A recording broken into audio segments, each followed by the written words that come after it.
Hello, good afternoon, नमस्कार। आप सभी का स्वागत है आपके अपने यूट्यूब चैनल ऑनलाइन शिक्षण पर।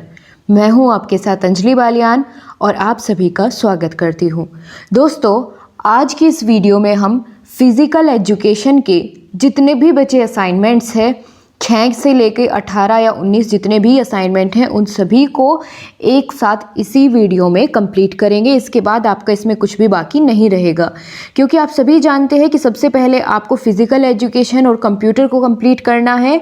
उनकी अंतिम तिथि 31 दिसंबर है और बाकी सबकी किसी की 15 जनवरी है और किसी की उससे भी बाद में। तो सबसे पहले आपको इन्हीं 2 सब्जेक्ट्स को पूरा करना है, कंप्यूटर को और फिज़िकल एजुकेशन को। तो सबसे ज़्यादा ज़रूरी है आपको अपनी कोर्स में प्रोग्रेस को बढ़ाना, और वो कैसे होगी कि आपको सभी जो उनके द्वारा प्रोवाइड की जा रही है वीडियोस, पीडीएफ सभी को देखना है और जितने एमसीक्यू दिए गए हैं उन सभी को पूरा करना है। ठीक है, तो खुद ब खुद आपका 100% कंप्लीट हो जाएगा। और असाइनमेंट्स तो आपको साथ साथ प्रोवाइड किए ही जा रहे हैं। बाकी सब्जेक्ट्स के भी मैं काफ़ी हद तक असाइनमेंट्स आपको दे चुकी हूँ ऑब्जेक्टिव, तो आप लोग प्लेलिस्ट में जाकर के वहाँ से देख सकते हैं। चलिए शुरुआत करते हैं दोस्तों। फिज़िकल एजुकेशन के 1 से लेकर 5 तक के ऑब्जेक्टिव असाइनमेंट मैं आपको प्रोवाइड कर चुकी हूँ। आज हम 6ठे असाइनमेंट से शुरू करने वाले हैं। तो ये आपका 6ठा मॉड्यूल है। इसका पहला क्वेश्चन आपसे पूछा गया है, स्वच्छ विद्यालय बालकों में स्वच्छता संबंधी जागरूकता उत्पन्न करने में सहायक सिद्ध होता है, जो कि उनके व्यवहार में स्पष्ट दिखाई देने लगता है। दोस्तों, मेरे ख्याल से यहाँ पर यही बताना है कि ये बात सत्य है या फिर असत्य है, लेकिन यहाँ पर बोला नहीं गया है कि आपको किस तरह से इसका आंसर देना है, टिक लगाकर आंसर देना है या फिर लिखकर बताना है। तो इसको फिर भी हम फिल कर देते हैं, क्योंकि हमारे हिसाब से ये बात बिल्कुल सत्य है। ठीक है, तो हमने इसको यहाँ पर फिल कर दिया है सत्य। अब वो बाद की बात है, देखते हैं कि इसमें क्या ये इसको रीड कर पाता है या फिर यहाँ पर टिक मार्क लगाना था। लेकिन जितने भी एमसीक्यू वाले क्वेश्चंस होंगे उन सभी को हम सही पूरा करेंगे। जो एक आध फिल इन द ब्लैंक्स वाले हैं, अगर आप इनको स्किप भी करें तो कोई बात नहीं है। चलिए, दूसरे प्रश्न में आपसे पूछा गया है, विद्यालय स्वच्छता को मुख्य रूप से कितने भागों में बांटा गया है? 2 भागों में, 3 भागों में, केवल 1 भाग में या 4 भाग में? तो इसका सही जवाब होगा 2 भागों में बांटा गया है।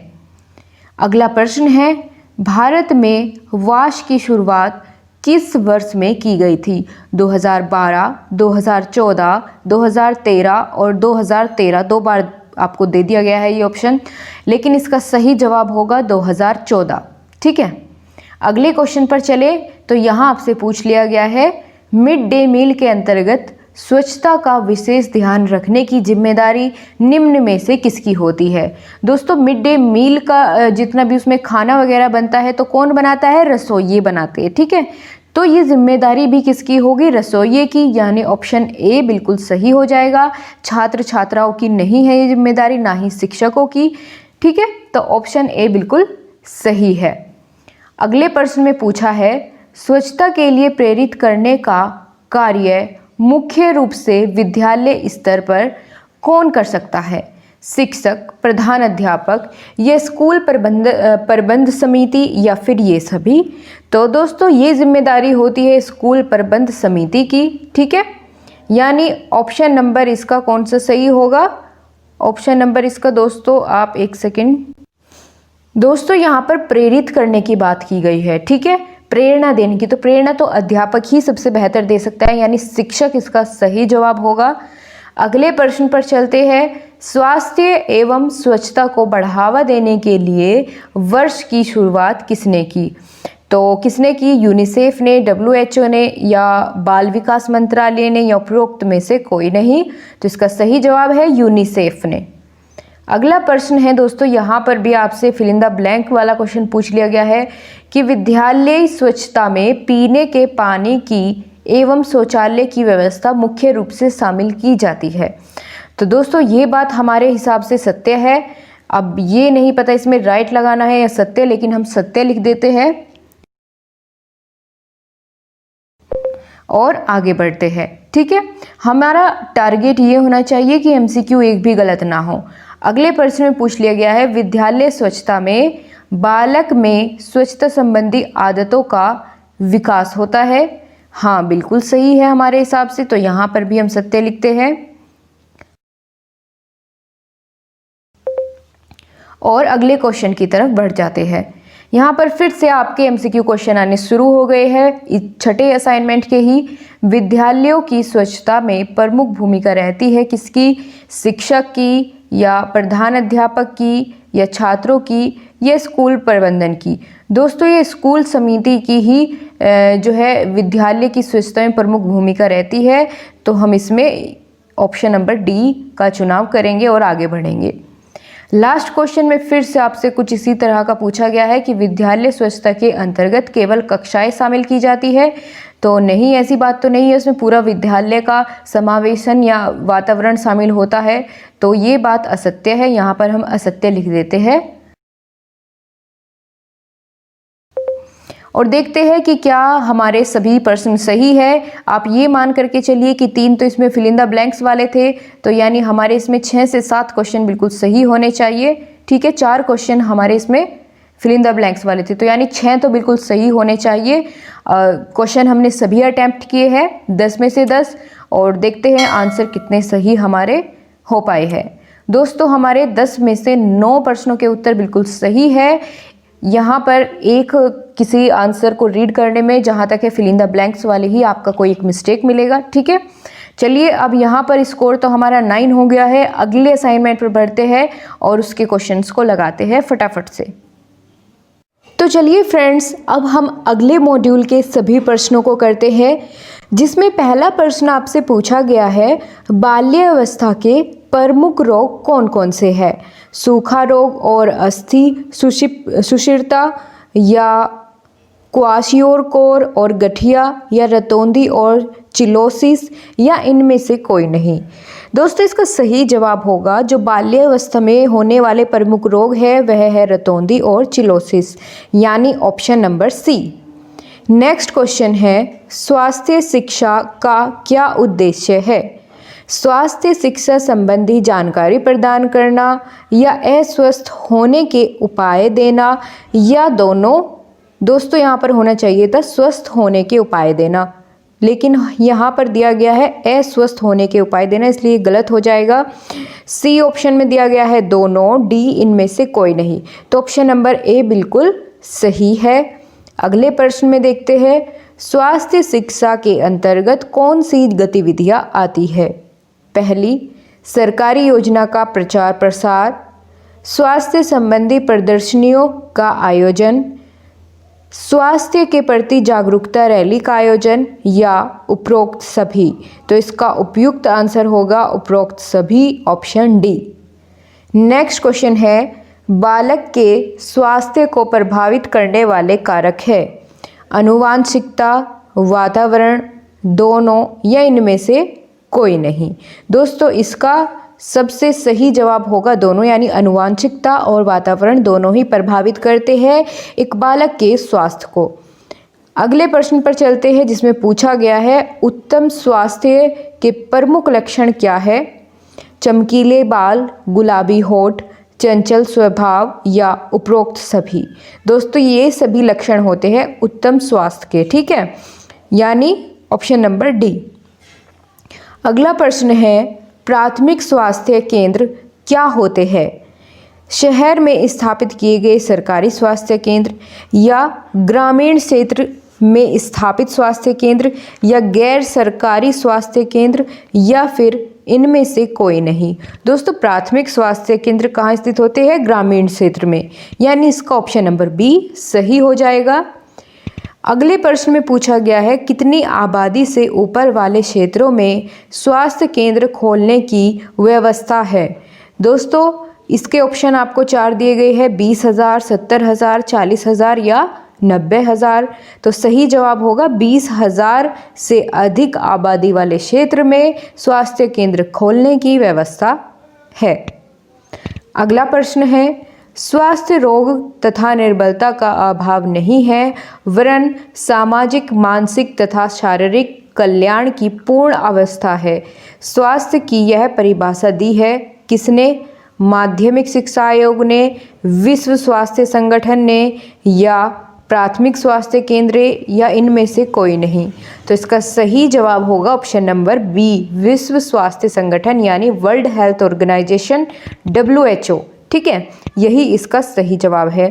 अगले प्रश्न में आपसे पूछ लिया गया है, स्वास्थ्य शिक्षा शिक्षकों के लिए क्यों जरूरी है? बच्चों का स्वास्थ्य के प्रति व्यवहार बदलने के लिए, या शिक्षकों को सजग बनाने के लिए, या दोनों सही है, या फिर दोनों में से कोई नहीं। दोस्तों इसका सही जवाब होगा कि जो ऊपर वाले दोनों ऑप्शन आपको दिए गए हैं, बच्चों को स्वास्थ्य के प्रति उनका व्यवहार बदलने के लिए, यही बिल्कुल सही होगा। ठीक है, अगले प्रश्न पर चलते हैं। स्वास्थ्य शिक्षा से आप क्या समझते हैं? स्वास्थ्य से संबंधित जानकारी देना, या स्वास्थ्य से जुड़ी हुई समस्याओं का निदान करना, या स्वास्थ्य सुविधाओं की जानकारी देना, या उपरोक्त सभी। तो ये सभी स्वास्थ्य शिक्षा से संबंधित है, तो यानी ऑप्शन नंबर डी, उपरोक्त सभी बिल्कुल सही हो जाएगा। आगे चलते हैं और यहाँ पर दोस्तों आपके सभी क्वेश्चन जो है पूरे हो चुके हैं। टोटल नंबर ऑफ क्वेश्चंस 10 थे और 10 ही हमने आंसर दे दिए हैं। अब चलिए इसको सर्वर पर सबमिट करते हैं और देखते हैं हमारा आज का स्कोर कितना है। गाइस, हमने सभी प्रश्नों के बिल्कुल सही उत्तर कर लिए हैं। तो अगर आपने अभी तक वीडियो को लाइक करके अपने सभी दोस्तों के साथ शेयर नहीं किया है तो ज़रूर करें, ताकि आगे के सभी असाइनमेंट्स हम आपको इसी तरीके से प्रोवाइड करते रहे। तो चलिए अगले असाइनमेंट पर बढ़ते हैं। आपने अपना फ़र्ज़ अदा कर दिया होगा, आई होप। चलिए गाइज, आपके सामने है आपका असाइनमेंट नंबर 6 कंप्लीट हो चुके हैं। 7वां असाइनमेंट की शुरुआत करते हैं, जिसमें पहला प्रश्न आपसे पूछा गया है, उबेर कप की शुरुआत कब हुई? 1950 में, 1945 या 1947 या 1957? तो इसका सही जवाब है 1957 में। जमा करते हैं और आगे बढ़ते हैं। बैडमिंटन स्ट्रोक में शरीर का बैडमिंटन स्ट्रोक में शरीर का कौन सा हिस्सा शक्ति प्रदान करता है? पैर, धड़, सिर या कलाई? तो बैडमिंटन स्ट्रोक में सबसे ज़्यादा जो शक्ति प्रदान करता है वह है कलाई। ठीक है, अगला प्रश्न है, निम्न में से बैडमिंटन से संबंधित नहीं है? Late, drop, throw, love? तो इसका सही जवाब होगा थ्रो। ये बैडमिंटन से संबंधित टर्म नहीं है। अगला प्रश्न है, BWF का गठन कब हुआ? 1887, 1900 या 1920 या फिर 1934 में? तो सही जवाब हो जाएगा ऑप्शन नंबर डी, 1934 में। सबमिट करते हैं, आगे बढ़ते हैं। पूछा गया है, इंडोर व आउटडोर शटल कॉक में क्या भिन्नता होती है? उसकी लंबाई में, आकार में, पंखों की संख्या में, या फिर वजन की भिन्नता होती है? तो दोस्तों वजन की भिन्नता होती है, यानी ऑप्शन नंबर डी सही है। अगला प्रश्न है, बैडमिंटन पुरुषों के एकल में विजेता होने के लिए एक खिलाड़ी को कितने अंक जीतने होते हैं विजेता बनने के लिए? 20, 35, 21 या फिर 17? तो सही जवाब होगा 21 अंक जीतने होते हैं। अगले प्रश्न पर चलते हैं, जिसमें पूछा गया है, निम्न में से कौन सी बैडमिंटन प्रतियोगिता नहीं है? नारंग कप, कनिका कप, विश्व कप या फिर चड्ढा कप? तो इसका सही जवाब होगा कनिका कप, यानी ऑप्शन नंबर नहीं। दोस्तों इसमें पूछा गया है निम्न में से बैडमिंटन प्रतियोगिता नहीं है, तो इसका होगा सही जवाब विश्व कप नहीं है। ठीक है, ये बैडमिंटन की प्रतियोगिता नहीं है, तो यानी ऑप्शन नंबर सी होगा इसका सही आंसर। आगे पूछा गया है, बैडमिंटन खेल में पोल की कुल कितनी ऊंचाई होती है? 1.55 मीटर, 1.50 मीटर या 1.60 या 1.70? सही जवाब है 1.55 मीटर होती है पोल की ऊंचाई। रैकेट की अधिकतम लंबाई कितनी होती है? 58 सेंटीमीटर या 60 सेंटीमीटर, 65 सेंटीमीटर या फिर 68 सेंटीमीटर? तो यानी ऑप्शन नंबर डी 68 सेंटीमीटर सही है। अधिकतम लंबाई रैकेट की 68 सेंटीमीटर होती है। सबमिट करते हैं और आगे बढ़ते हैं। पूछा गया है बैडमिंटन खेल में डबल में मैदान की चौड़ाई कितनी होती है? 13.40 मीटर या 5.18 मीटर या 6.10 मीटर या 7.10 मीटर। तो क्या होगा सही जवाब? 6.10 मीटर। अगले प्रश्न में पूछा गया है बैडमिंटन खेल का जन्मदाता किस देश को माना जाता है? इंग्लैंड को या जर्मनी को, फ्रांस को या फिर ऑस्ट्रेलिया को? तो सही जवाब होगा बैडमिंटन खेल का जन्मदाता इंग्लैंड को माना जाता है। आगे बढ़ते हैं। तो दोस्तों इस वाले असाइनमेंट में 11 क्वेश्चन थे, सभी प्रश्नों के उत्तर हमने दे दिए हैं।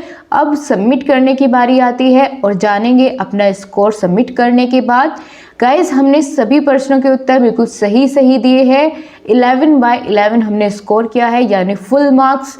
तो गाइस फटाफट से अपने दोस्तों को शेयर करिए, तब तक हम अगले असाइनमेंट पर चलते हैं। बहुत जल्दी से कंप्लीट करते हैं। आज ही आपका फिजिकल एजुकेशन का पूरा कोर्स कंप्लीट करेंगे। ऑलराइट, चलिए आगे बढ़ते हैं। गाइस शुरुआत हो चुकी है 8वीं असाइनमेंट की। चलिए जल्दी जल्दी से कंप्लीट करें। पहला क्वेश्चन पूछा गया है डिस्कस थ्रो के एक पुरुष अंतर्राष्ट्रीय खिलाड़ी का नाम है। यानी यहाँ पर fill in the blanks fill करने हैं। वैसे तो दोस्तों बहुत सारे अंतर्राष्ट्रीय खिलाड़ी हैं। अब ये नहीं कह सकते हम कि इन्होंने अपने कंप्यूटर में कौन सा फीड किया होगा सर्वर पर जिस वजह से वो सही बताए, लेकिन हम नंबर 1 खिलाड़ी का नाम यहाँ पर डाल देते हैं। ठीक है, तो चलिए यहाँ पर नाम लिखते हैं।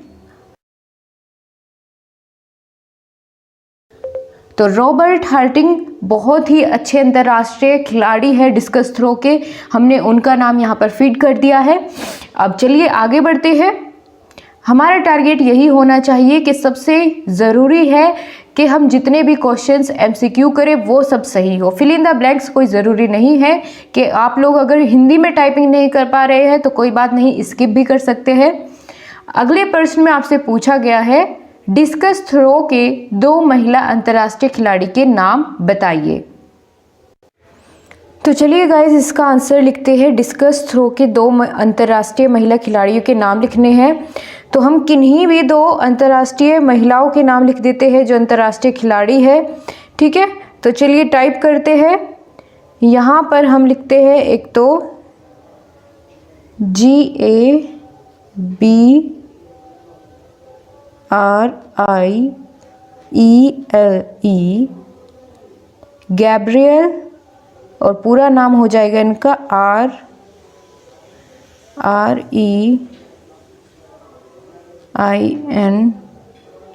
REINSCH। एक नाम तो हमने ये नोट कर लिया है। ठीक है, आप भी देखकर टाइप कर सकते हैं। और दूसरा यदि हम बात करें तो वह होगा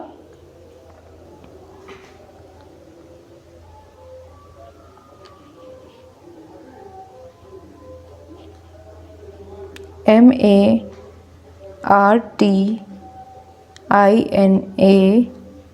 मार्टिना हेलेमन, HELLMANN।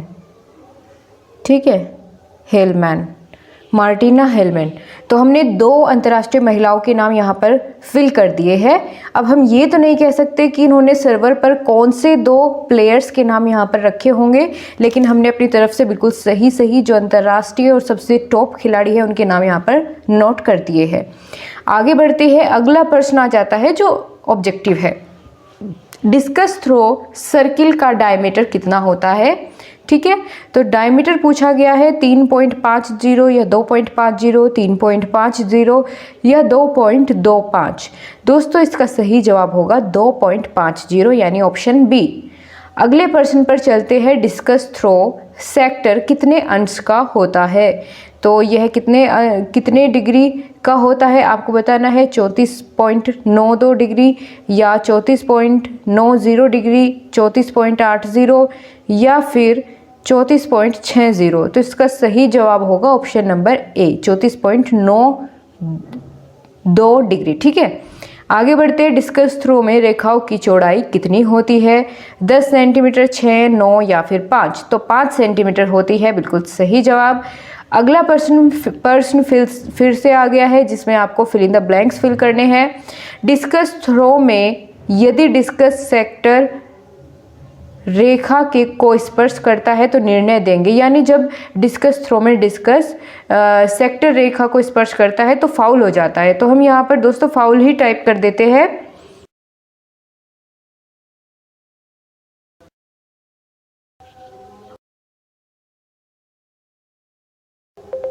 और आगे बढ़ जाते हैं, ठीक है।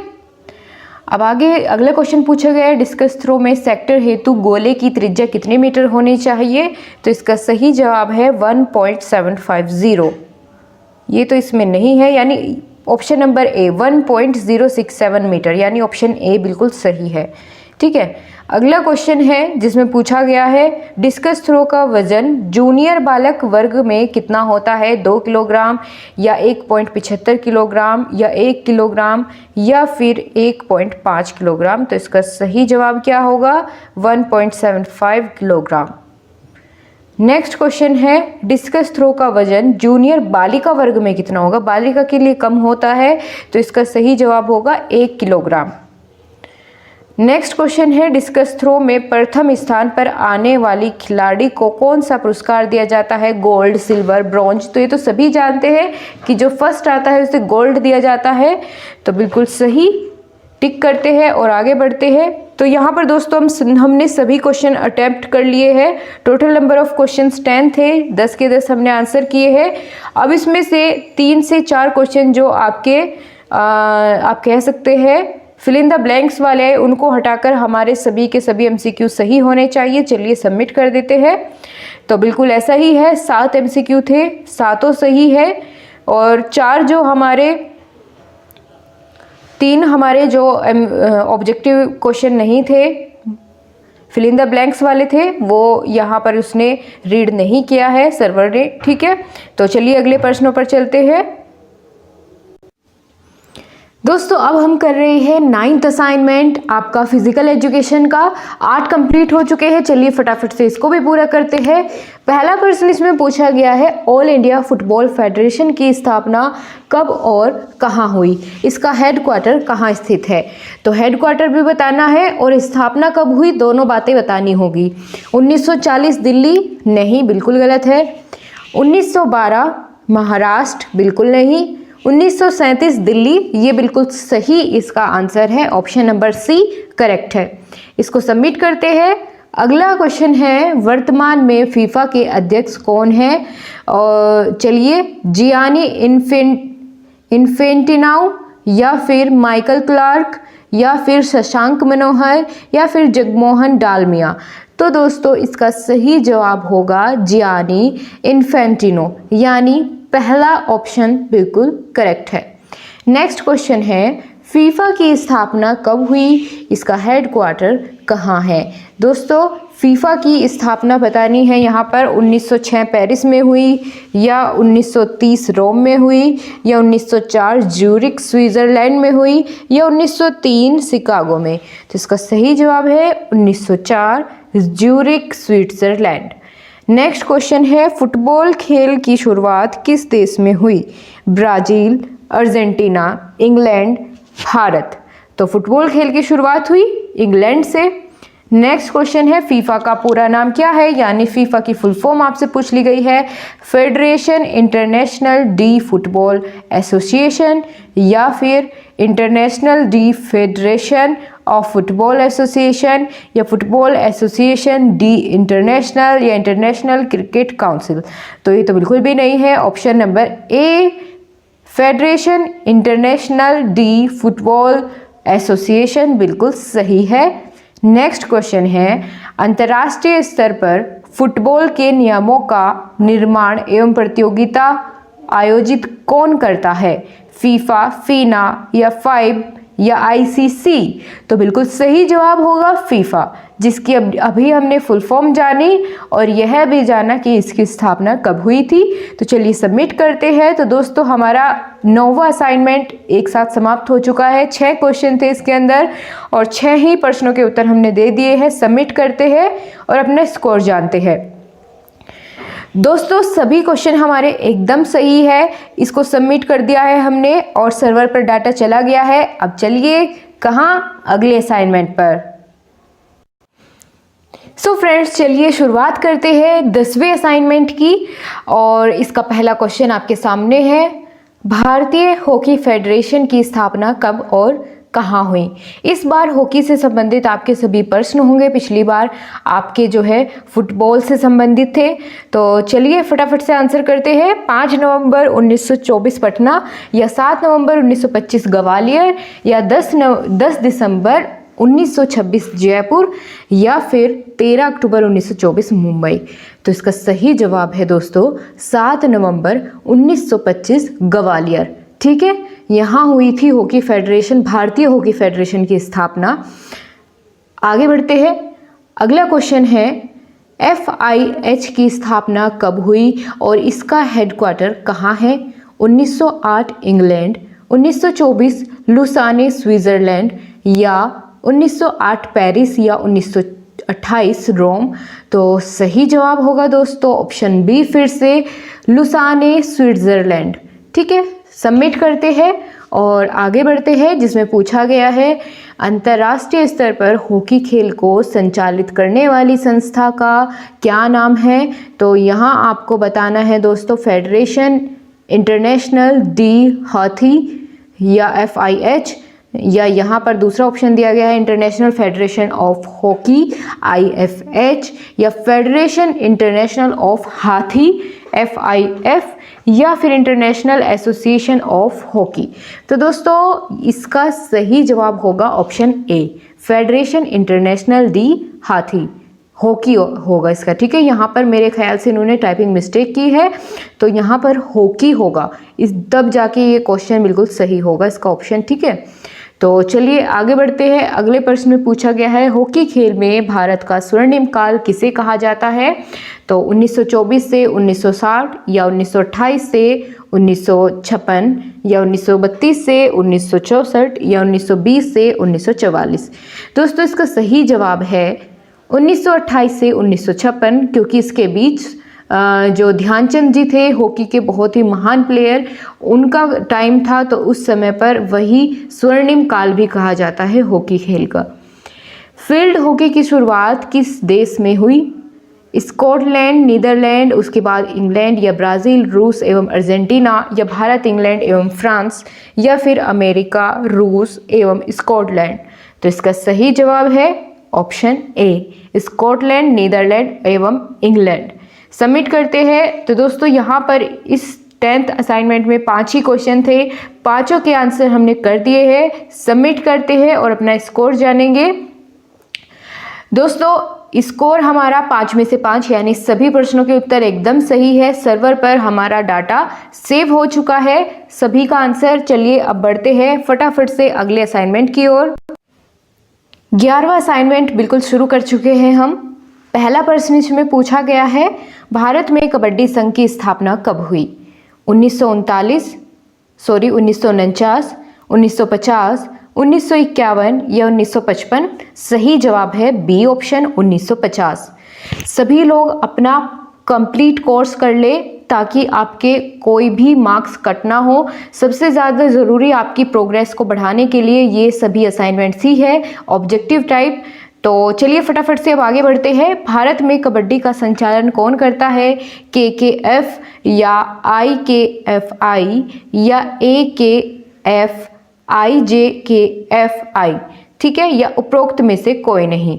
तो इसका सही जवाब दोस्तों ऑप्शन नंबर सी ही है। ठीक है, इसको सबमिट करते हैं। और हाँ गाइज, अगर आप लोग सोच रहे हैं कि अगर मेल कर रहे हैं आप लोग, रिटन असाइनमेंट की अगर बात करें, उनको मेल करने में आप लोगों को प्रॉब्लम आ रही है, सो गाइज ये कुछ समय के लिए है, क्योंकि मैंने आपको इससे पहली वीडियो में भी बताया था कि कोई भी मेल नहीं कर पा रहा है, वहाँ पर जो उनका इनबॉक्स होता है मेल का वो फिलअप हो चुका है, उसमें और जगह नहीं है, तो उसको उसकी कैपेसिटी को एक्सटेंड करने में कुछ समय लगेगा, ऐसी परमिशन गूगल से नहीं मिल रही है, तो बहुत सारी झंझट है। जब तक कोई उसका दूसरा उपाय आपके लिए नहीं आता तब तक आप लोग क्या करिएगा, अपने सभी असाइनमेंट बना करके तैयार रखें।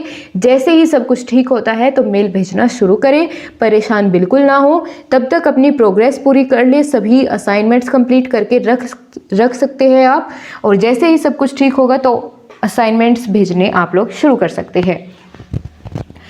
तो इस प्रश्न में आपसे पूछा गया है, कबड्डी खेल में जब विपरीत टीम के खिलाड़ी को रिपोर्ट करता है तो वहाँ क्या मिलता है? पॉइंट मिलता है, बोनस पॉइंट मिलता है, या लोना, या फिर कुछ नहीं? तो लोना मिलता है, यानी ऑप्शन नंबर सी। कबड्डी खेल में जब खिलाड़ी विपक्षी टीम के क्षेत्र में जाता है तो उसे क्या कहते हैं? लिब्रो, रनर, सर्विसर या रेडर? तो उसे रेडर के नाम से जानते हैं, ठीक है। नेक्स्ट क्वेश्चन में पूछा गया है, कबड्डी में लड़कों के लिए स्कूल नेशनल प्रतियोगिता कब से आयोजित की जाने लगी? 1962, 1958, 1960 या 1955? तो इसका सही जवाब दोस्तों होगा 1962, ए ऑप्शन। नेक्स्ट क्वेश्चन है, पुरुष कबड्डी खेल में एक हाफ का समय कितना होता है? तो यह होता है दोस्तों, यहाँ पर आपको दिया गया है 20 मिनट, यही बिल्कुल सही है। अगला क्वेश्चन है, कबड्डी खेल को महाराष्ट्र में किस नाम से जाना जाता है?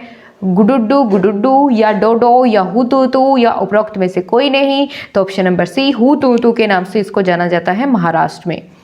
कबड्डी खेल में कुल खिलाड़ियों की कितनी संख्या होती है? तो कुल खिलाड़ी दोनों टीम में मिलाकर के 6 यानी 12 होते हैं, सही जवाब। अगला प्रश्न है, पुरुष कबड्डी के मैदान की लंबाई गुणा चौड़ाई निम्न में से क्या होगी? यानी लंबाई पहले और फिर उसके बाद चौड़ाई देखनी है। तो 9 × 7 नहीं, 15 × 10 मीटर नहीं, 13 × 10 मीटर बिल्कुल सही है। 13 मीटर लंबाई गुना 10 मीटर चौड़ाई। आगे चले, भारत में कबड्डी निम्न में से किस राज्य में खेली जाती है? उत्तर प्रदेश, हरियाणा, महाराष्ट्र, उपरोक्त सभी? तो सभी इसका आंसर बिल्कुल सही होगा। 10 क्वेश्चन हम पूरे कर चुके हैं, सबमिट करते हैं। बहुत ही स्पीड के साथ हम लोग सभी असाइनमेंट्स को पूरा कर रहे हैं, तो आप लोग स्कोर बिल्कुल देख सकते हैं। हमने पूरा स्कोर किया है 10/10। चलिए अब आगे बढ़ते हैं, अगला असाइनमेंट करते हैं। गाइस 12वीं असाइनमेंट की शुरुआत हो चुकी है, चलिए पूरा करते हैं जल्दी से। वर्तमान में kho kho federation of India के अध्यक्ष कौन है? रमेश चंद्र, संगीता गायकवाड़, या सुधांशु मित्तल, या फिर राजीव शुक्ल? सही जवाब होगा सुधांशु मित्तल। नेक्स्ट क्वेश्चन है, kho kho federation of India की स्थापना किस वर्ष हुई? 1965, 1942, 1953 या 1956? सही जवाब है 1956, यानी option number D correct. Submit करते हैं। खो खो खेल को संचालित करने वाली संस्था का क्या नाम है? Indian federation of kho kho, या kho kho federation of India, या federation kho kho of India, या international federation of kho kho? सही जवाब है kho kho federation of India. Submit करें, आगे बढ़े। खो खो खेल की शुरुआत भारत के किस राज्य में हुई? तमिलनाडु, उत्तर प्रदेश, महाराष्ट्र या फिर दिल्ली? तो दोस्तों इसकी शुरुआत मानी जाती है महाराष्ट्र राज्य से। खो खो खेल की शुरुआत कब हुई थी? 17वीं सदी में, 18वीं सदी में, या 19वीं सदी में, या फिर 20वीं सदी में? दोस्तों इसकी शुरुआत मानी जाती है 18वीं सदी से। आगे बढ़ते हैं, तो इसमें 5 ही क्वेश्चन थे और पांचों के जवाब हमने दे दिए हैं। अब बारी आती है आज के 12वें असाइनमेंट को सबमिट करने की और अपना स्कोर देखने की। सबमिट करते हैं और स्कोर आपके सामने है। हमने सभी प्रश्नों के उत्तर एकदम सही दिए हैं। अब दोस्तों हम फटाफट से आगे के जितने भी असाइनमेंट इस कोर्स के बचते हैं सभी को एक साथ कंप्लीट करते हैं। चलिए आगे बढ़ते। तो चलिए गाइज बारी आती है 13वीं असाइनमेंट को पूरा करने की। फटाफट से पूरा करते हैं। और गाइज अगर आपको थोड़ी भी हेल्प हमारी इस वीडियो से मिलती है तो लाइक ज़रूर करें और अपने दोस्तों को भी शेयर करें। पूछा गया है पहले प्रश्न में, कपालभाति से निम्न में से किस रोग का उपचार होता है? मधुमेह का, पाचन संबंधी, या कफ संबंधी, या श्वसन संस्थान संबंधी? तो इसका सही जवाब होगा कफ संबंधी। सबमिट करें। अगला क्वेश्चन है, जल नेति का अभ्यास निम्न में से किस अंग के दोषों को दूर करने में लाभदायक सिद्ध होता है? कान, नाक, आंख या उपरोक्त सभी? तो सही जवाब है नाक। निम्नलिखित में से कौन सा आसन रक्तचाप में सर्वाधिक लाभदायक होता है? भुजंगासन या श्वासासन या फिर चक्रासन या शलभासन? तो इसका सही जवाब है श्वासन। अगला क्वेश्चन है, प्राणायाम का अर्थ है सांस का नियमन करना, सांस का नियंत्रण या सांस पर काबू पाना या फिर उपरोक्त सभी? तो दोस्तों प्राणायाम करते समय हम इन सभी ये कह सकते हैं कि सांस का नियमन करना भी सीखते हैं, सांस पर नियंत्रण करना, काबू पाना भी। तो उपरोक्त सभी इसका आंसर हो जाएगा। अगला क्वेश्चन है, सूर्य नमस्कार की कितनी अवस्थाएं होती है? 12, 10, 8, 11? तो इसका सही जवाब है 12 अवस्थाएं होती है। भोजन के पश्चात किया जाने वाला एक आसन कौन सा है? जो भोजन के पश्चात करते हैं, वज्रासन, धनुरासन, सिद्धासन या मयूरासन? तो इसका सही जवाब होगा दोस्तों option number A, vajrasana. Next question है, अंतर्राष्ट्रीय योग दिवस मनाया जाता है 21 जून को, 23 जून को, 25 जून या 21 मई? तो गर्मियों के समय यानी 21 जून को मनाया जाता है अंतर्राष्ट्रीय योग दिवस। आगे बढ़े, त्राटक होता है प्राणायाम के लिए, ऊर्जा के लिए, एकाग्रता के लिए या फिर कपालभाति के लिए? तो दोस्तों त्राटक होता है एकाग्रता के लिए। अगला क्वेश्चन है, अष्टांग योग में योग को कितने भागों में बांटा गया है? 8, 16, 10 या 15? तो सही जवाब इसका क्या होगा? 8। अष्टांग मतलब 8। ठीक है। नेक्स्ट क्वेश्चन है, योग की उत्पत्ति कहाँ से हुई है? शिव से, पार्वती से, नारद से या ब्रह्मा से? तो सभी लोग जानते हैं कि योग की उत्पत्ति हुई है शिव भगवान से। ठीक है, इसको यहाँ पर करेक्ट करते हैं और सबमिट करते हैं। दोस्तों इस असाइनमेंट में 10 क्वेश्चन थे, सभी के आंसर हमने कर लिए हैं, कोई भी स्किप नहीं किया है। सबमिट करते हैं और स्कोर जानते हैं, देखते हैं हमने कितने क्वेश्चन सही किए। तो स्कोर आपके सामने है, हमने फुल स्कोर किया है 10/10। तो अब चलते हैं अगले असाइनमेंट की ओर जल्दी से। तो बारी आ गई है असाइनमेंट नंबर 14 को करने की, जिसमें पहला क्वेश्चन आपसे पूछा गया है 800 मीटर दौड़ में ट्रैक के कुल कितने राउंड लगाने होते हैं? 4, 3, 2 या फिर 5? तो 2 राउंड लगाने होते हैं, यानी 400 मीटर के 400 मीटर का ट्रैक होता है, तो यानी 2 राउंड लगाने होते हैं। सबमिट करें। रिले दौड़ में बैटन की लंबाई कितनी होती है? 12 से 13 सेंटीमीटर, 13 से 14 या फिर 28 से 30 या फिर 15 से 16? इसका सही जवाब है 12 से 13 सेंटीमीटर। 110 मीटर बाधा दौड़ में बाधाओं के बीच कितनी दूरी होती है? 10 मीटर, 13 मीटर, 0.914 मीटर या फिर 15 मीटर? तो सही जवाब होगा 0.914 मीटर। अगला क्वेश्चन है, 200 मीटर दौड़ में कौन सा स्टैगर दिया जाता है? हाफ, फुल, डबल या शून्य स्टैगर? तो सही जवाब है हाफ स्टैगर। नेक्स्ट क्वेश्चन है, रिले दौड़ में बैटन का वजन कितना होता है? 100 ग्राम, 150 ग्राम, 200 ग्राम या फिर 50 ग्राम? तो सही जवाब है 50 ग्राम। आंसर अगला क्वेश्चन हो जाता है, 100 मीटर महिला बाधा दौड़ में कुल कितनी बाधाएं होती है? 10, 9, 8 या 12? तो सही जवाब है 10 बाधाएं होती है। ट्रैक में कुल कितनी लेन होती है? 5, 10, 8 या 7? तो 8 लेन होती है। फील्ड इवेंट को कितने भागों में बांटा गया है? 4 भागों में, 3 भागों में या 5 भागों में या फिर 2? तो सही जवाब है 2 भागों में बांटा गया है फील्ड इवेंट को। एथलेटिक्स में इवेंट को कितने भागों में बांटा गया है? 2, 3, 4 या 5 भागों में? तो इसका भी सही जवाब होगा ऑप्शन नंबर ए, 2 भागों में बांटा गया है। खेलों की रानी किसे कहते हैं? कबड्डी, फुटबॉल, एथलेटिक्स या वॉलीबॉल? तो इसका सही जवाब है एथलेटिक्स, यानी ऑप्शन नंबर सी बिल्कुल करेक्ट है। चलिए आगे बढ़ते हैं। दोस्तों सभी क्वेश्चन हम कंप्लीट कर चुके हैं। इसमें नंबर ऑफ क्वेश्चंस 10 थे और आंसर भी हमने 10 दिए, कोई भी क्वेश्चन स्किप नहीं किया। सबमिट करते हैं और स्कोर जानते हैं। तो स्कोर बिल्कुल एकदम आपके सामने है, हमने 10/10 स्कोर किया है, यानी फुल मार्क्स। तो इसको सबमिट करते हैं। सबमिट हमने कर दिया है, सर्वर तक हमारा डाटा पहुंच चुका है। अगले असाइनमेंट पर चलते हैं बहुत ही तेजी के साथ। शुरुआत करते हैं असाइनमेंट नंबर 15 की, जिसका पहला प्रश्न आपके सामने है, शॉटपुट थ्रो के एक पुरुष अंतर्राष्ट्रीय खिलाड़ी का नाम बताइए। अंतर्राष्ट्रीय खिलाड़ी का नाम बताना है, ठीक है, तो चलिए बताते हैं। तो इंद्रजीत सिंह नाम हमने यहाँ पर फीड कर दिया है, इसको सबमिट करते हैं। फिल इन द ब्लैंक्स वाले क्वेश्चंस ज़्यादातर ये रीड नहीं कर पाता है गाइस, तो परेशान ना हो अगर एक आध क्वेश्चन आपका फिल इन द ब्लैंक्स वाला गलत हो जाता है। गलत वो नहीं होता, सर्वर रीड नहीं कर पाते हैं उसको, हम बिल्कुल सही ही आंसर आपको बताते हैं।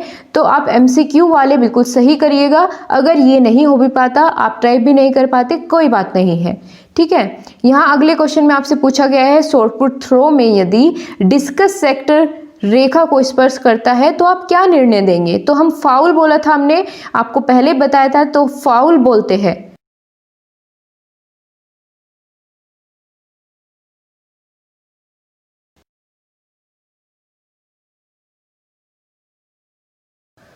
तो यहाँ पर हमने टाइप कर दिया है फाउल।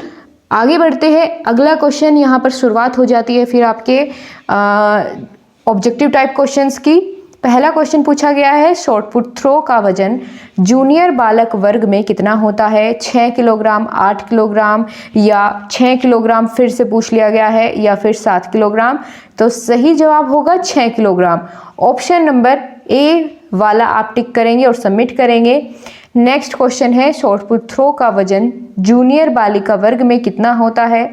5, 6, 4 या 7। तो इसका सही जवाब है 4 किलोग्राम, यानी option number B. Next question पूछा गया है, फिर से fill in the blank. Shot put para Olympic खिलाड़ी को 2019 में राजीव गांधी खेल रत्न पुरस्कार दिया गया था। उस खिलाड़ी का आपको नाम बताना है, तो उनका नाम है दीपा मलिक, ठीक है, लिखते हैं चलिए। और यहाँ पर हमने सबमिट कर देना है। अगला क्वेश्चन है, शॉटपुट थ्रो में द्वितीय स्थान पर आने वाले खिलाड़ी को कौन सा पुरस्कार दिया जाता है।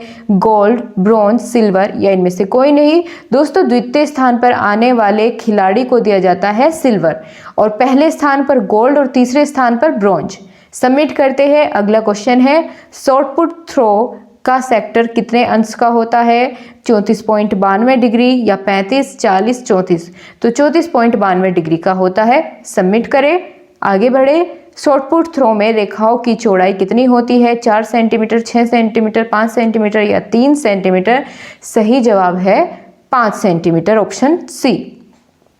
नेक्स्ट क्वेश्चन है, शॉटपुट के वृत्त का डायमीटर कितना होता है। 250 मीटर, 2135 मीटर, 200 मीटर या 325 मीटर। तो सही जवाब होगा 2135 मीटर। सबमिट करें, आगे बढ़े। शॉटपुट वृत्त के दोनों तरफ बाहर की ओर कितनी लंबी रेखा खींची जाती है। 80 सेंटीमीटर, 70 सेंटीमीटर, 75 सेंटीमीटर या फिर 90 सेंटीमीटर। सही जवाब होगा 75 centimetre, option number C. Submit करते हैं और आगे बढ़ते हैं। दोस्तों, 10 के 10 क्वेश्चन हमने बहुत ही जल्दी पूरे कर लिए हैं। अब सबमिट करते हैं और अपना स्कोर जानते हैं। देखते हैं फिल इन द ब्लैंक्स वाले। यहाँ पर मैंने आपको पहले ही बताया था कि उनको ये सर्वर रीड नहीं कर पाता है। कोई बात नहीं, हमारे 8 जो है MCQ थे, हमने वो सभी बिल्कुल सही कर लिए हैं। परेशान होने वाली कोई बात नहीं है। तो सबमिट कर दिया है हम सब लोगों ने। अब अगले असाइनमेंट पर चलते हैं, असाइनमेंट नंबर 16। तो चलिए गाइज, शुरुआत करते हैं असाइनमेंट नंबर 16 की, जिसका पहला प्रश्न है, वॉलीबॉल खेल में एंटीना की कुल लंबाई कितनी होती है। 1.25 मीटर, 1.60 मीटर या 1.80 मीटर या 1.70 मीटर। सही जवाब है ऑप्शन नंबर सी, 1.80 मीटर। ठीक है, इसको क्लिक करते हैं और आगे बढ़ते हैं। अगला क्वेश्चन है, वॉलीबॉल कहाँ का राष्ट्रीय खेल है। भारत का, नेपाल का, बांग्लादेश का या फिर श्रीलंका का। तो आप सभी लोग जानते हैं भारत का तो हॉकी है, तो ये नहीं होगा। हमें बताना है कहाँ का है, तो ये सही जवाब होगा ऑप्शन डी, श्रीलंका का। नेक्स्ट क्वेश्चन है, चलिए आगे बढ़े। वॉलीबॉल खेल में सेंटर लाइन डालने की शुरुआत कब से हुई। 1921, 1920, 1923 या 1915। सही जवाब होगा ऑप्शन ए, 1921।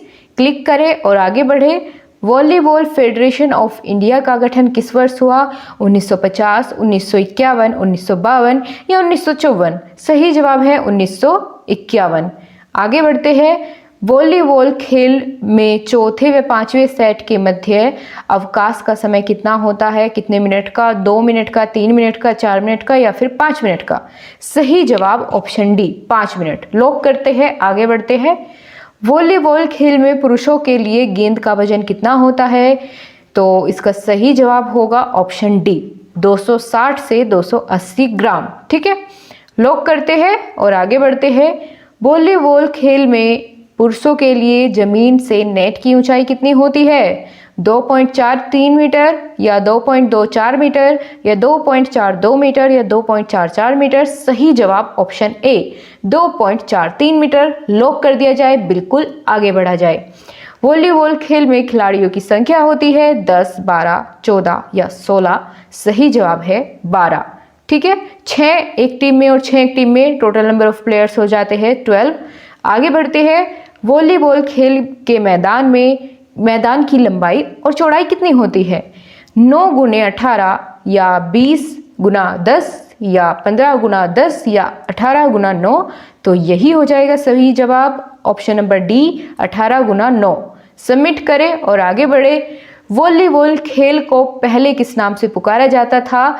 तो इसका पहले भी नाम वॉलीबॉल ही था, यानी ऑप्शन ए। ना ही तो नेट बॉल, ना ही मीटो नेट, उपरोक्त में से कोई नहीं, ये तो बिल्कुल भी नहीं। तो ऑप्शन ए बिल्कुल सही है। आगे बढ़े दोस्तों, सभी प्रश्नों के उत्तर हमने यहाँ पर दे दिए हैं। इस असाइनमेंट के भी 10 क्वेश्चन थे और 10 के 10 हमने आंसर कर दिए हैं। चलिए लॉक कर दिया जाए और कंप्यूटर वहां से सबमिट कर लीजिए। देखते हैं कितने हमने सही जवाब दिए हैं। तो बिल्कुल आपके सामने है स्कोर 10/10। बहुत अच्छे से हमने पूरा असाइनमेंट कंप्लीट कर लिया है। आगे बढ़ते हैं बहुत तेजी के साथ और 17वां असाइनमेंट भी कंप्लीट करते हैं। गाइज, असाइनमेंट नंबर 17 की शुरुआत करते हैं। बहुत ही जल्दी से पूरा ख़त्म करेंगे और अपना पूरा course physical education and health का आज ही ख़त्म करने वाले हैं। और गाइज़, अगर आपको थोड़ी बहुत भी हेल्प हमारी वीडियो से मिलती है तो आप लोग कमेंट बॉक्स में कमेंट करके ज़रूर बताएं, ताकि हम लोग आगे भी आपके लिए इसी तरीके से मेहनत करते रहें।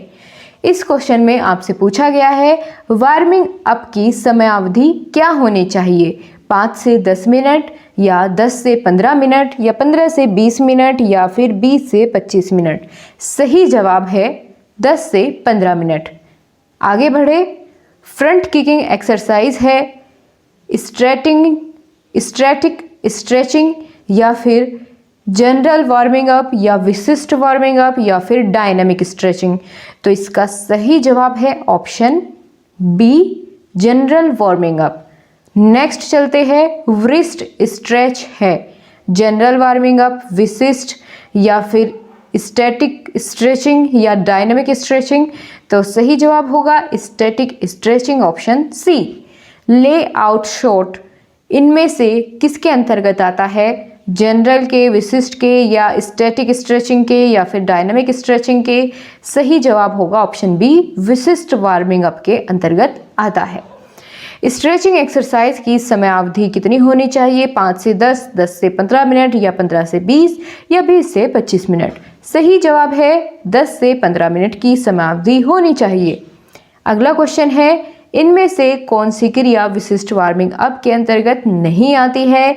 ले अप शॉट या फ्रंट किकिंग एक्सरसाइज या स्मैश इन वॉलीबॉल या नॉकिंग इन बैडमिंटन? तो सही जवाब होगा option B front kicking exercise. Next question है सही कथन चुने। का वार्मिंग अप शरीर में ऑक्सीजन के प्रवाह को बढ़ाता है? खा वार्मिंग अप एथलीट को मनोवैज्ञानिक रूप से तैयार करता है? गा वार्मिंग अप मांसपेशियों के तनाव को कम करता है? तो मेरे ख्याल से तीनों बिल्कुल सही है। चलिए देखते हैं कौन सा ऑप्शन मैच करेगा। का, खा, गा। तो घा तो इसमें ऑप्शन है ही नहीं, का और खा, लेकिन हमारे हिसाब से तीसरा भी होना चाहिए। तो ऑप्शन नंबर चौथा जब आप देखेंगे तो इसमें आपको तीनों ऑप्शन मिल जाएंगे, यही बिल्कुल सही है। सबमिट करते हैं। इनमें से कौन सी एक क्रिया जनरल वार्मिंग अप के अंतर्गत नहीं आती? जॉगिंग या मार्चिंग या ले अप शॉट या बैक किकिंग एक्सरसाइज? तो सही जवाब होगा दोस्तों इसका ऑप्शन नंबर सी, ले अप शॉट। नेक्स्ट क्वेश्चन है, वार्मिंग अप के कितने प्रकार होते हैं? 3, 4, 5 या 2? सही जवाब है 2 प्रकार होते हैं। वार्मिंग अप क्रियाएं कब करनी चाहिए? प्रतियोगिता के दौरान या प्रतियोगिता के पहले या प्रतियोगिता के बाद या प्रतियोगिता के दौरान मिलने वाले ब्रेक में? तो दोस्तों इसका सही ऑप्शन होगा बी, प्रतियोगिता के पहले ही करनी चाहिए वार्मिंग अप की क्रियाएं। आगे चलते हैं, तो क्वेश्चन 10 ही थे, 10 के 10 उत्तर हमने दे दिए हैं। सबमिट करते हैं और सर्वर पर डाटा सेव करते हैं। अपना स्कोर जानेंगे। चलिए सबमिट कर दिया है, स्कोर आपके सामने है। सो गाइस हमने बहुत अच्छे से सभी क्वेश्चन के आंसर दिए। अब लास्ट 1 असाइनमेंट्स मुझे लगता है बाकी है, उसको और पूरा कर लेते हैं। सो गाइस हम लास्ट 1 असाइनमेंट को अब पूरा कर रहे हैं, जिसका पहला क्वेश्चन है, किस देवता का पूजन आदि योगी के रूप में किया जाता है? ब्रह्मा, विष्णु, सूर्य, महेश। तो महेश का, ठीक है, ऑप्शन डी बिल्कुल सही है। अगला क्वेश्चन है, अनुलोम विलोम किस प्रकार का योग है?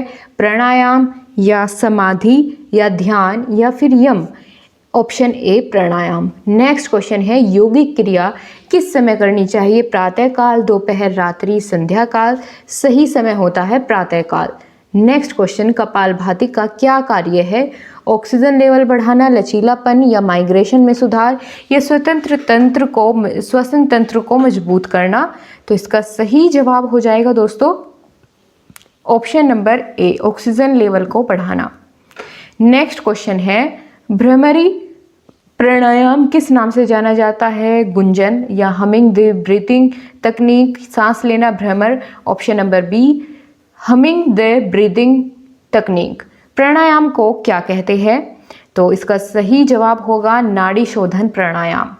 नेक्स्ट क्वेश्चन है, भुजंग आसन का अर्थ क्या होता है? कोबरा पोज, भुजासन, धनुरासन या शिवासन? तो सही ऑप्शन है कोबरा पोज।